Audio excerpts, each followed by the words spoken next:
So these fish are looking very nice. They're just a little bit on the lean side. So these fish, there's some lovely fish in here. There's some lovely tinfoil barbs. That one's a tinfoil. We've got some striped silver dollars here. Really cool if you want like a piranha looking fish. There's a gorgeous Jack Dempsey. Absolutely beautiful fish here. And then there's a zebra. Any catfish? No. Because getting catfish are good because they help to keep the glass all clean. Yeah, I would love to. Yeah, so yeah, catfish are really good. Just for keeping your algae down.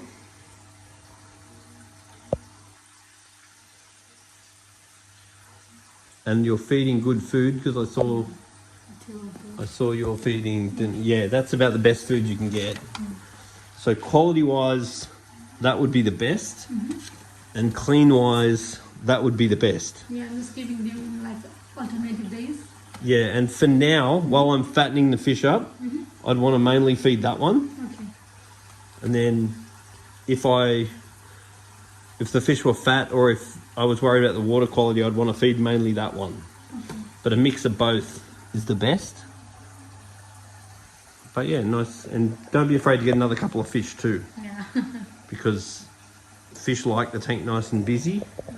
And this Jack Dempsey is really nice because they're often very shy. And he's nice the way he's out and swimming around. But do they change colors? Yes. Yeah. Yeah, they do. Because sometimes I see different color. Yes. Yeah. Yes, they do. What a beautiful looking fish. Oh, I'll keep you entertained in lockdown. Yeah. I stay here down and I just watch fish like for an hour and half an hour, you know. Very relaxing. Yeah. I love them. Now, one thing you could do with this aquarium is put a background on it. Now, what a background is going to do is mean you don't see the cords and drips and stuff, so it'll just look a little bit more finished. The other thing you could do with this tank too is remove this big ugly spray bar. Spray bars are very functional. They work very well. It's just that I don't like them. So if I just pull this off like this, like that, and then I just turn that around and I pull this big ugly thing out, then all I'm going to have in the tank is this little bit here, which to me looks so much neater than this big ugly spray bar. So a spray bar, though functional, isn't my favorite thing because I would rather we'll fill the water volume up a little bit, and then that water shooting out, if we do that at the surface of the water, it'll deliver the same result. You won't have the back pressure created by the spray bar, and you won't have this dirty big spray bar in the fish tank. So if it was up to me, having a return like that, when I fill the water up a bit more, will be so much more quiet. In the meantime, we've got some peacocks that we are climatizing to put into the tank. They basically should go along very nicely with these fish. But once again, fish have their own personalities. So it is going to be a matter of waiting to see how well they get along. Because just because fish should get along, it doesn't mean they do get along. Because they've got their own personalities to deal with. So I've just tested the water on this aquarium that I've just in the process of servicing. And basically the rundown is the ammonia. The pH is a tad on the low side. I'm going to raise the pH slightly. There's a tiny bit of ammonia. There's a tiny bit of nitrite. I'm hoping that cleaning the filter should fix both of them. There's a little bit of nitrate. The GH is very low, like 1. And the KH is a bit low, that's 3. So the main thing I'm going to want to do is give the filter a good clean. We are adding some new fish at the moment, so that's something I'm going to need to be aware of. And then I'm going to need to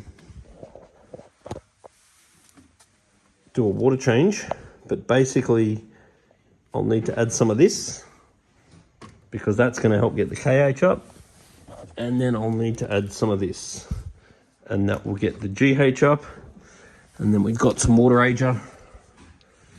So they're the three things that should get me out of trouble.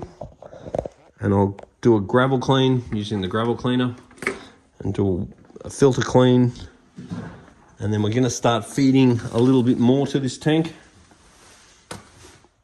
and just keep an eye on it. The water's not bad, it's just not ideal. Easy to fix. Just a tad on the skinny side. They're just a little bit skinny.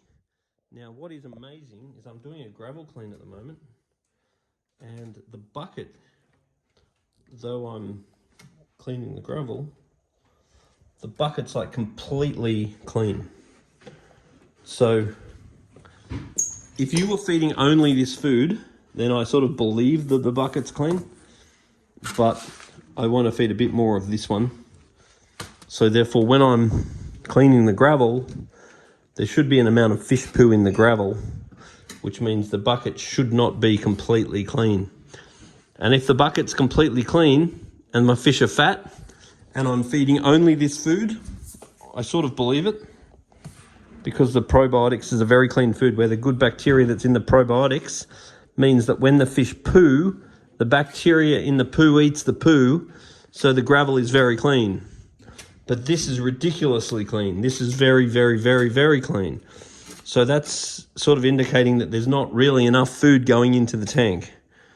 So I'd like to see these fish fed a bit more.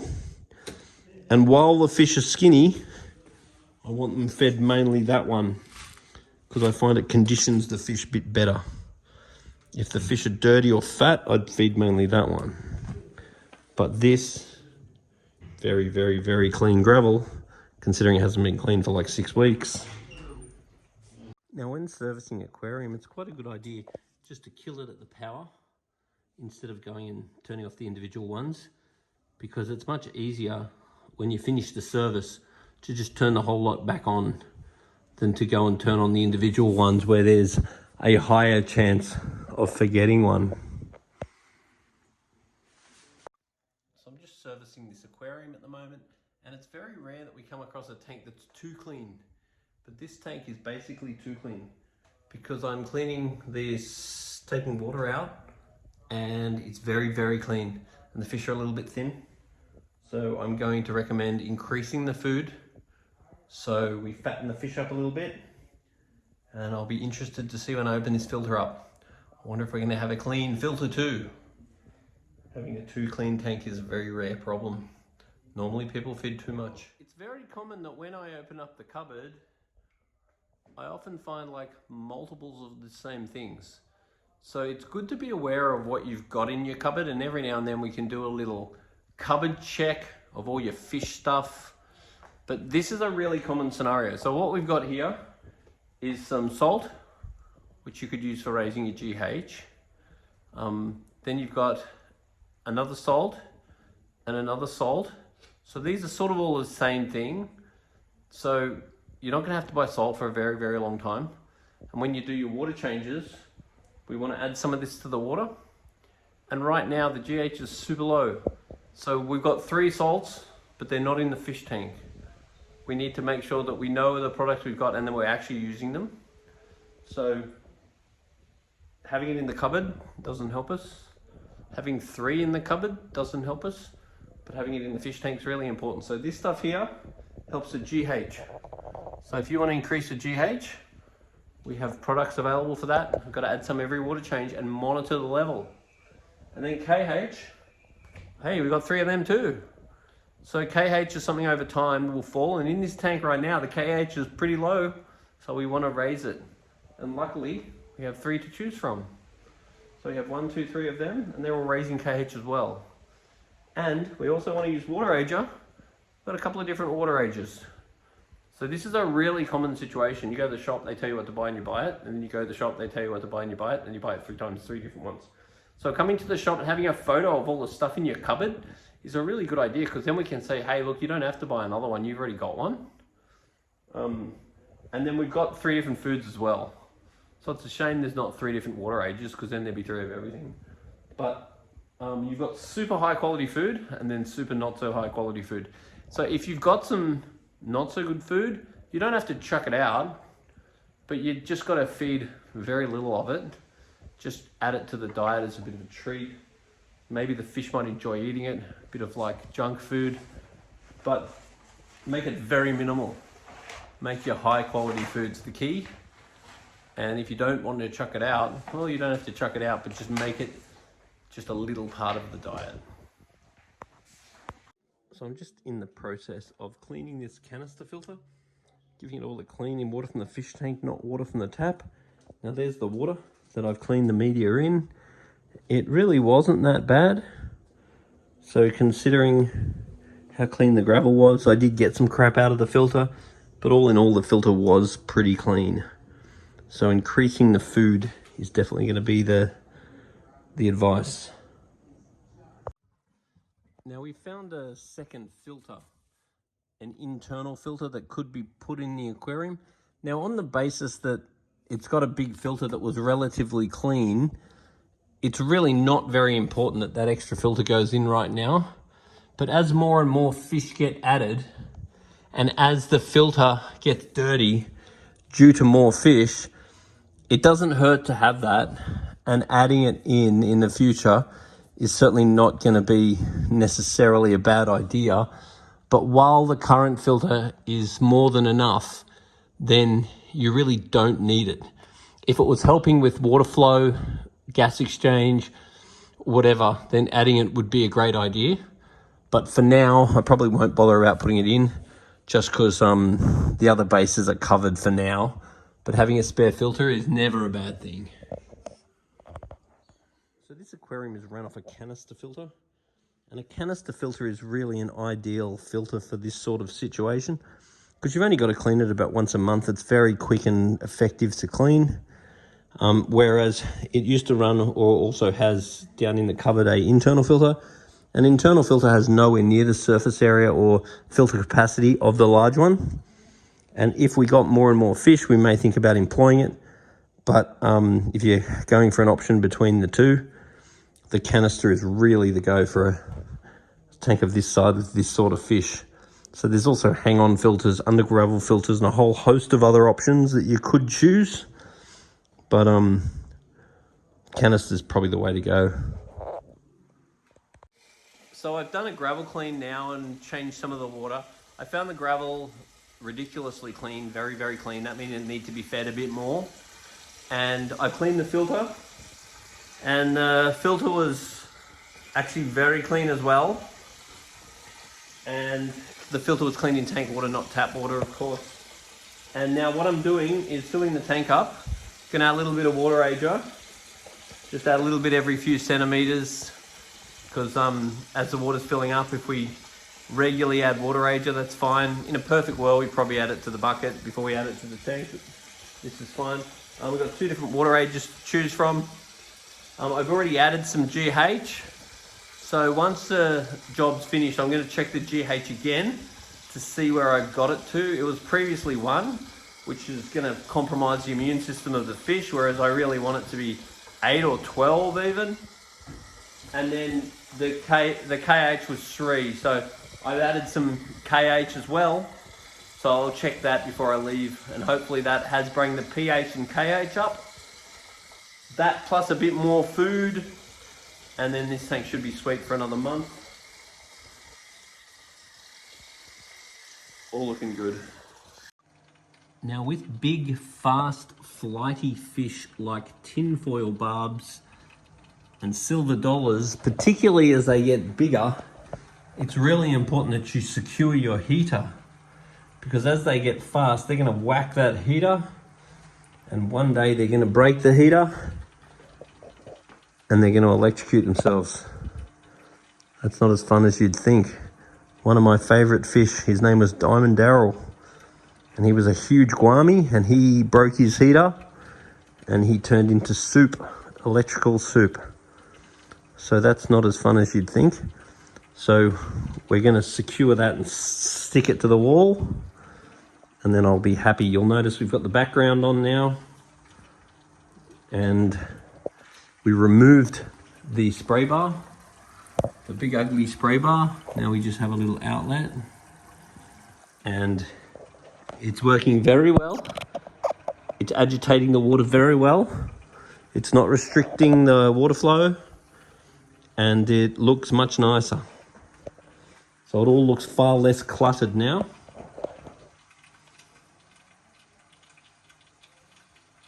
Now we've added some peacocks to this aquarium, just to add a whole heap of colour. And this aquarium's got a SpongeBob theme. Don't know where Bob is. Yeah, there he is. Yeah, Bob's having a sleep right there.